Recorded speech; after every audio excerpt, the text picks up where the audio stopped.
this morning.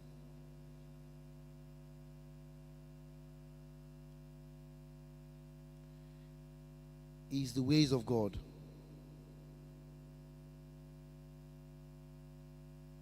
How many of us know the ways of God? Okay, one, because she's the oldest. Two, yeah, we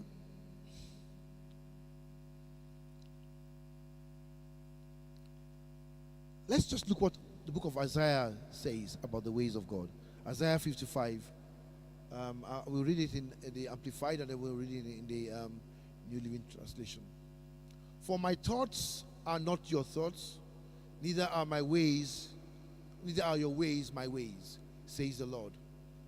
For my thoughts are not your thoughts, neither are your ways my ways, says the Lord. And then he goes on to say, for as the heavens are higher than the earth, so are my ways higher than your ways, and my thoughts than your thoughts. Now, in the New Living New Living Translation, it says that my thoughts are nothing like your thoughts, says the Lord, and my ways are far beyond anything you can imagine. And verse 9. For just as the heavens are higher than the earth, so my ways are higher than your ways, and my thoughts are higher than your thoughts.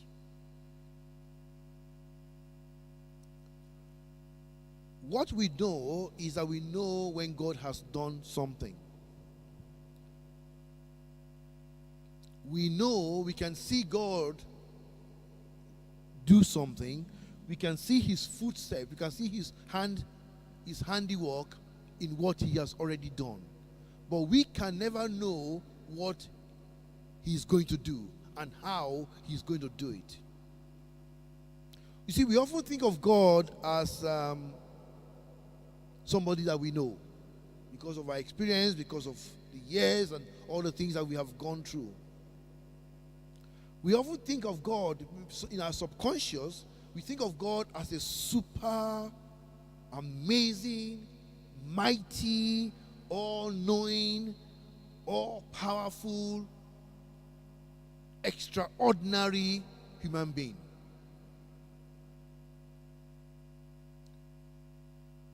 But that is not what God is. God is nothing like a human being at all. Nothing like us. He doesn't think like us. He doesn't act like us. What we think is nothing like what he thinks. He is far from man. He's far from anything that you and I can imagine. You see, when the Bible writes here, just as the heavens are higher than the earth, so are my ways higher than your ways, and my thoughts higher than your thoughts. Science had not gone to the moon, which is just a star in our own little system. Science actually man did not understand what it means when it talks about the heavens. They probably thought, well, that's far, but could not actually understand how far is. When the Bible talks about how God, the way he thinks, is as far as where we are standing now in heavens and the heavens.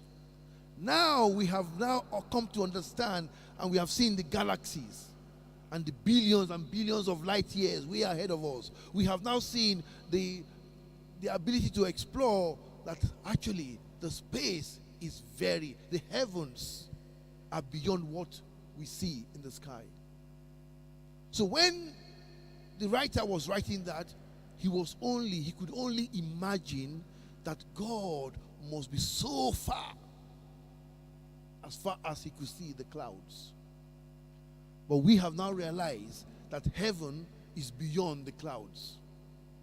Heaven is beyond our galaxy. Heaven is beyond all that man has ever seen with telescope or any other instrument for that matter. And so if God says that is how far his thoughts are and his ways are, can you see that we cannot actually understand him? We cannot actually figure him out. We can't say that we've worked it out. But the problem is that we relate with people as if we know God. We relate to people as if we understand God. We judge people as if we know what God is thinking. We judge people as if we know how God behaves. And he says, when it comes to him and us, his ways are not our ways. And his thoughts are definitely not our thoughts.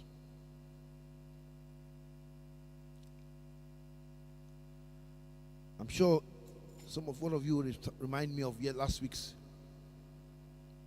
message when I was talking about we were made in his image. And you're saying, well, last week he was talking about how we were made in God's image. Now he's saying that his ways and his thoughts are far removed from us. What's going on here? I'm confused. Last week he was talking about us having the Holy Spirit in us. Now he's telling us that his ways and his thoughts are so far from us and we're not like him. Let's just look at this. Let's look at this picture here. Let's look at this picture. The next slide. No slide. The next, there's a picture of the Queen. Who is that?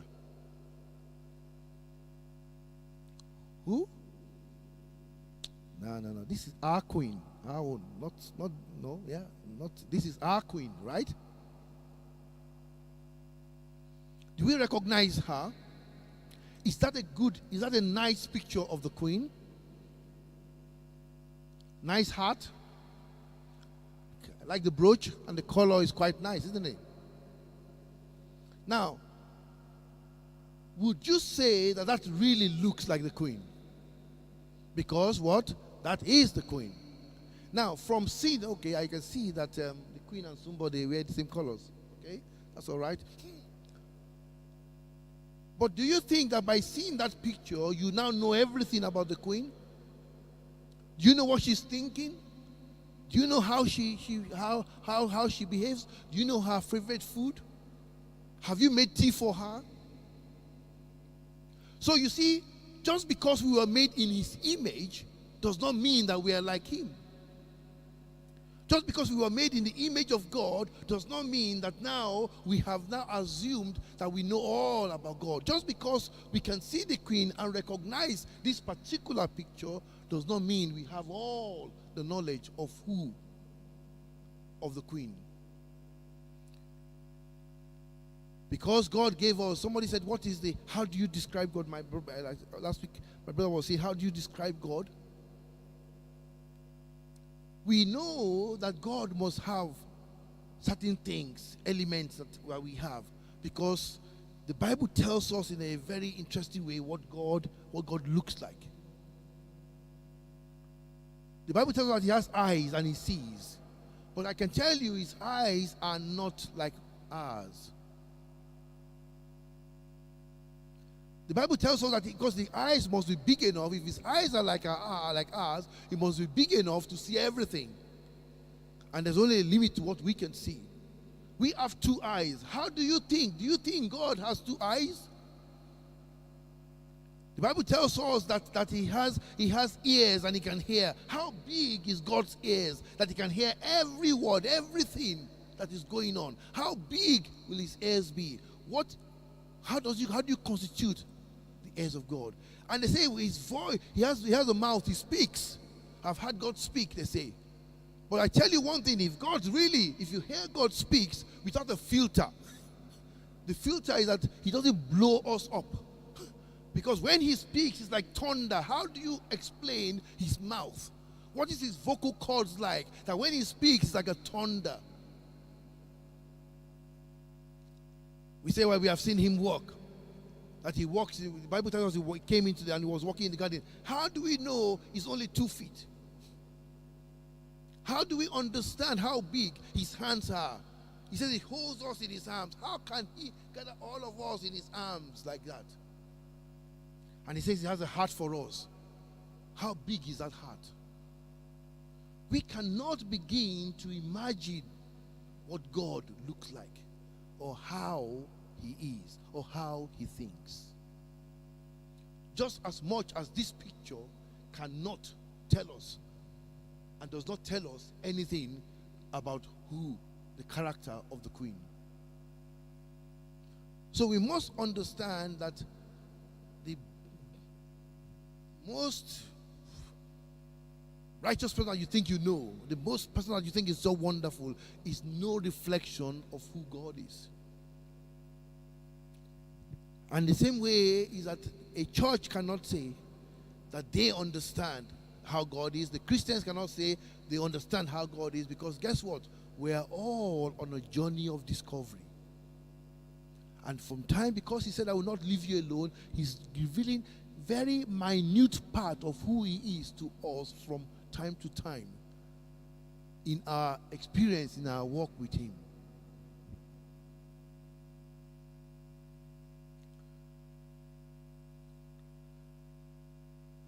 I just want us to understand something about God this morning.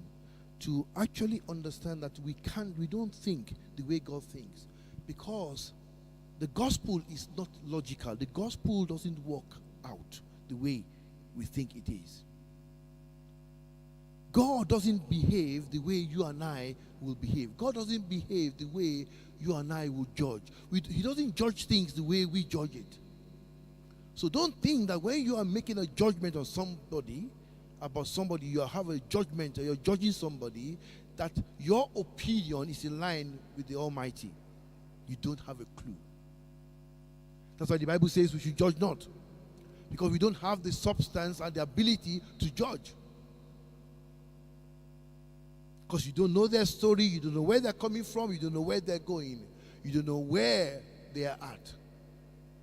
And if we have anything, if God has revealed any aspect of himself to us, we should be so humble because of that revelation, rather for us to be arrogant because of it.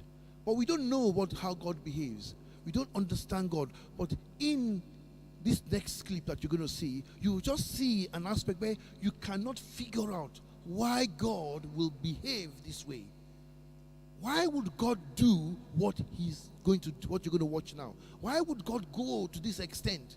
Why does he? Is this because you won't and I won't? It doesn't make sense for him to do or to go to this extent. So I just want you to listen very carefully to this.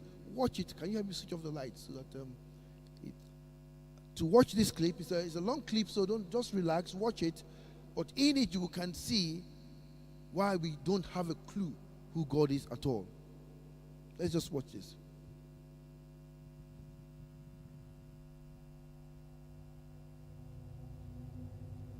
We see the story of Jesus going to the cross, and everything seems to kind of be hand in hand. And then there's this one character that seems to interrupt the narrative. His name's Barabas. We don't even know much about him except that he's a murderer, a leader of an insurrection, a rebel. And why he's even mentioned, sometimes I'm not so sure. It's like, what? This is about Jesus going to the cross. So in this moment, Pilate thinks, I hold the destinies of these two men in my hand. I know the Jews have a tradition that on a holy day, I will release one of the prisoners on death row. Pilate stands on this audacious stage, who now presents Jesus, Son of the living God, versus Barabbas, the thug and rebel. He says, all right, who do you want? This is blasphemy. This has gone too far. There's no comparison. This is a rightful prisoner, a man who should be on death row. He's a rebel against Rome. He leads a rebellion. He murders people. He's a bad man. He's a thug and he's a crook. He deserves the chains and he deserves the crucifixion. Jesus? What has he done but heal, restore, deliver, set free, open blind eyes, open deaf ears, heal the lame and the leper? What has Jesus done? Who do you want? We want Barabbas. Yeah, give us Barabbas.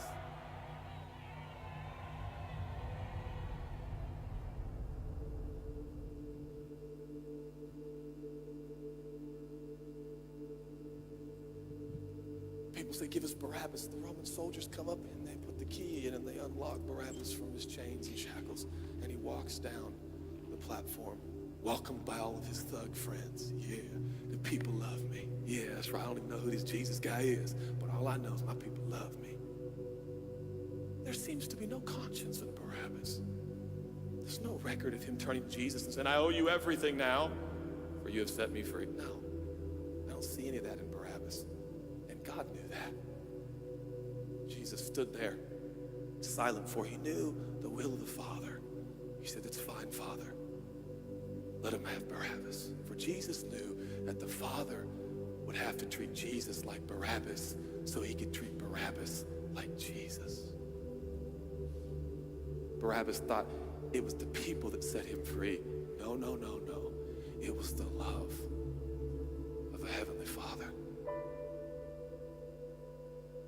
When I look at the story, I realize who Barabbas really is. That's me. That's you. That's us. And I felt, I was reading this the other day, and I felt God speak to me. I love Barabbas. I love him. But God, he's bad, man. I love him. And I wanted him to go free. But didn't you know that he probably would have never acknowledged the free gift? Yeah, but I love Barabbas. While we were still sinners, Christ died for us. God sent his son for Barabbas, even the one he knew would walk away from Jesus and his free gift and never come back. He loves them. And the nerve, the gall, the audacity of believers to think, Can you hear? I got saved by grace, but now that I'm in this deep, dark place of bondage, I better work hard to get myself out. What? That's the opposite of the gospel. Are you bound? Are you held under the power of this temptation, this sin? You feel like it's controlling you? What are you gonna do? I'm gonna shake myself free. Stop it! No, you won't. You're no match for the powers of hell and the urges of sin. You will not overcome it, and you will never overcome it. You'll just be another statistic. There's no answer within yourself.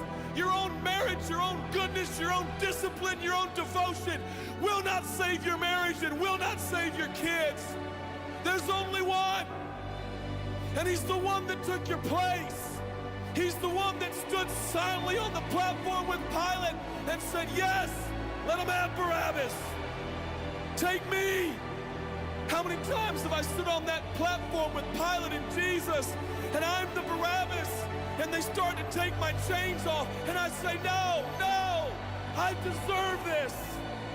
I deserve the guilt. I deserve the shame. I deserve the consequence. I deserve it.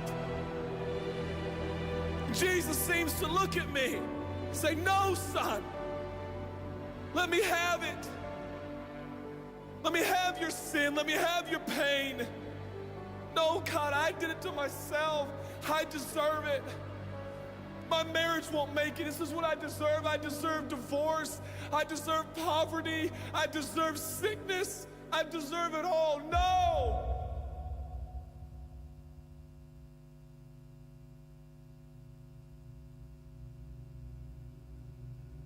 God, I'm so ashamed. Give me your shame.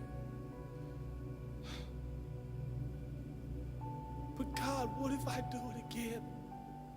I'll still be here. Oh, God, I don't want to hurt you. I love you. I don't want to do this anymore. Give me your sins, son.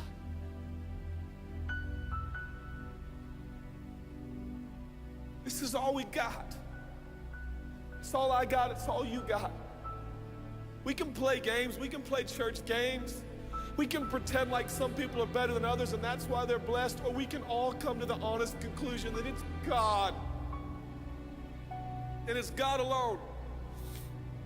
The greatest challenge is not your discipline, your devotion, your focus. Your greatest challenge is believing the gospel. Could it be That there's a God with a love so scandalous, so wide, so deep, so vast, so high, so expansive, so welcoming, so inclusive. Let me have your sin, son. Okay. And I give him my sin. And I stand in this empty space of forgiveness and acceptance while Jesus walks off to the cross that I deserve. I see him walking to the post to be whipped. As I stand a free man, all the attention is turned now. And I feel the love of God saying, go, son, live your life. I'll pay the price. Where did we get off? Thinking that we were gonna set ourselves free. It's still Jesus. It'll always be Jesus. It'll never stop being the power of Jesus. If his blood is sufficient for your salvation, his blood is sufficient to sustain you through every challenge and every sin and every temptation. Jesus is enough.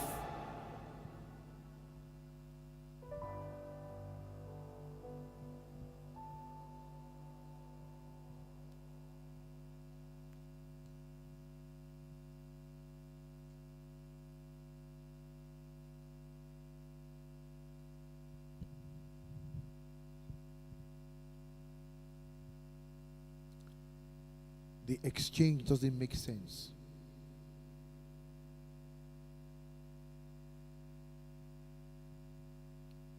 But Jesus, the love of God, is enough for us.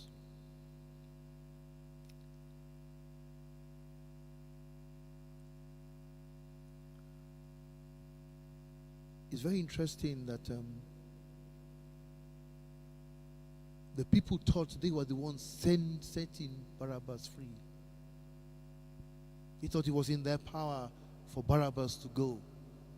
They thought they were having they were actually, the priest and the high priest and all of them thought they were actually dealing with Jesus. Not knowing that the way God's ways and God's thoughts is that God was setting them free. It was him releasing them. It was God and the love of God that set Barabbas free. And every one person there that said, give us Barabbas, was actually being set free because Christ was being crucified. It doesn't make sense. And that is how the ways of God are far removed from our ways. And his thoughts are far from our thoughts.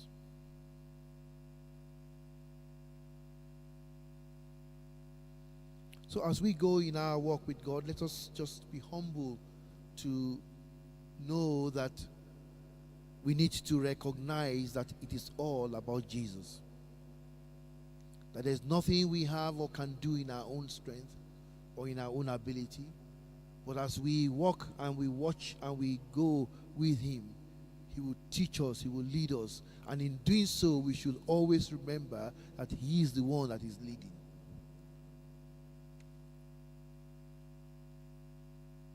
We should know that whatever of God, whatever revelation, whatever understanding of God that we have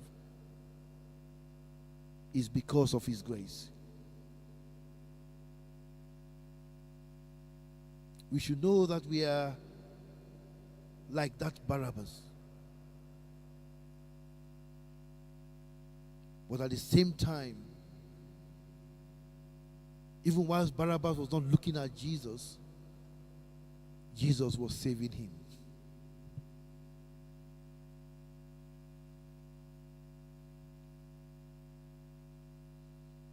The ways of the Lord are very different from our ways, and his thoughts are far removed from our thoughts.